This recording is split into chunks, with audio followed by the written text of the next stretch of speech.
There's a moment most people never notice happening inside their own mind. You walk past a restaurant. It's completely empty. You keep walking.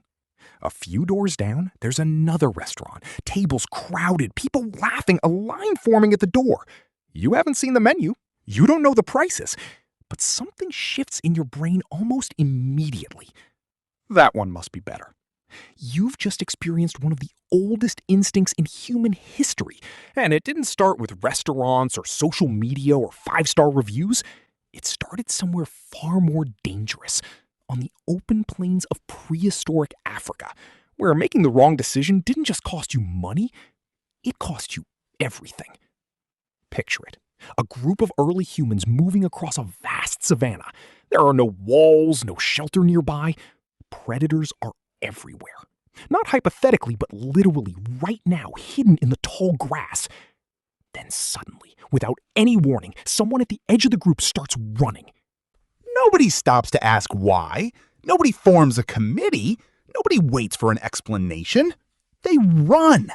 And the ones who didn't, the ones who stood still and waited to gather more information, many of them didn't survive long enough to pass that habit down. What survived? What got encoded into the human brain over hundreds of thousands of years was something different. A reflex, a shortcut, a deep neurological tendency to treat the group's behavior as reliable information. Because out there, it was.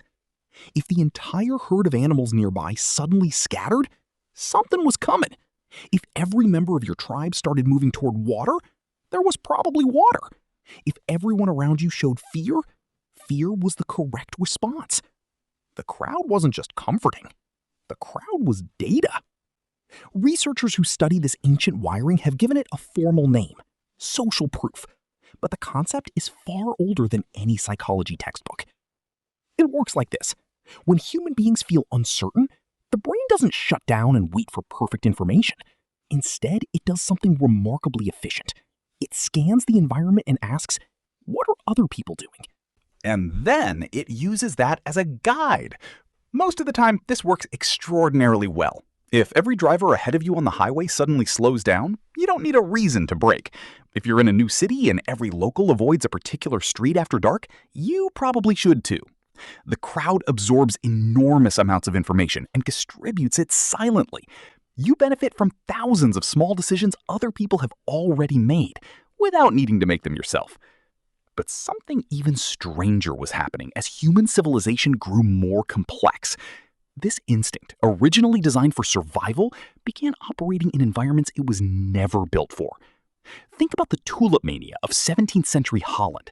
Tulip bulbs, ordinary flowers, became so wildly sought after that a single bulb could cost more than a skilled craftsman earned in an entire year.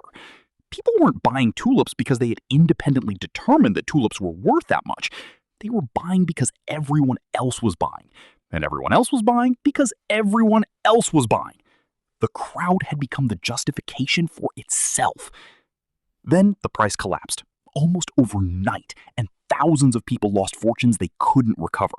That's when the story takes an unexpected turn, because the tulip bubble wasn't an accident. It wasn't even unusual. It was the ancient survival instinct doing exactly what it was designed to do in a world it was completely wrong for. In the 1950s, a psychologist named Solomon Asch ran an experiment that revealed just how deep this wiring actually goes. He brought participants into a room and showed them two cards. One card had a single line drawn on it. The other had 3 lines of clearly different lengths. The task was simple. Just point to which line on the second card matched the line on the first. It was obvious. A child could do it. But here's what the participants didn't know.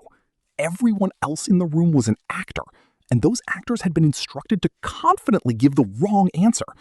When the actor spoke first and chose the clearly incorrect line, something remarkable happened. A significant portion of real participants, people who could see the correct answer with their own eyes, agreed with the group anyway. Not because they were confused, because standing alone felt harder than being wrong together.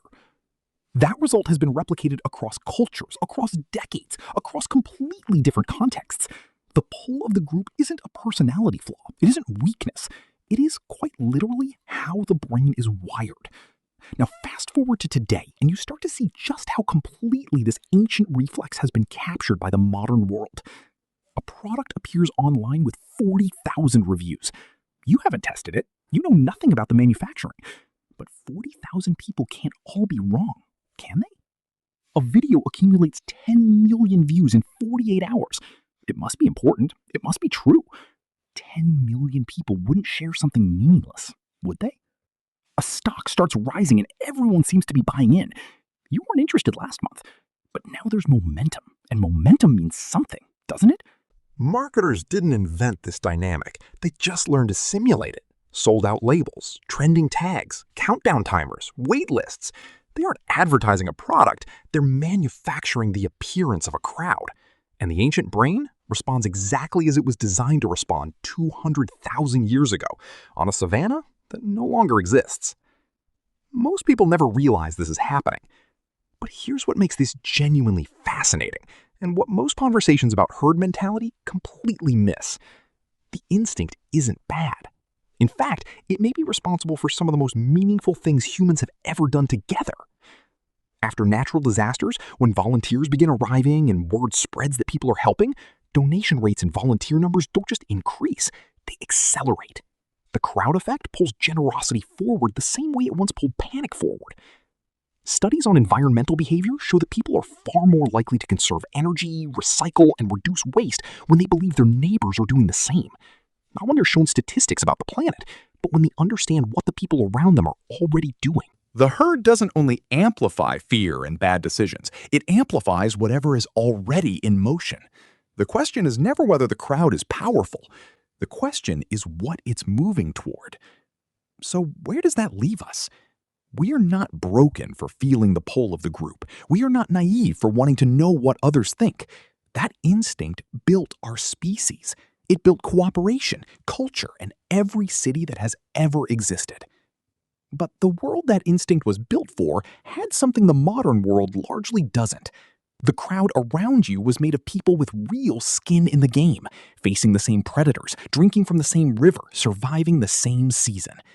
Today, the crowd can be manufactured. It can be anonymous. It can be algorithmically curated to feel larger and more unified than it actually is. Which means the question your ancestors never needed to ask, but that you do, is a simple one. If no one else had done this first, would I still think it was worth doing?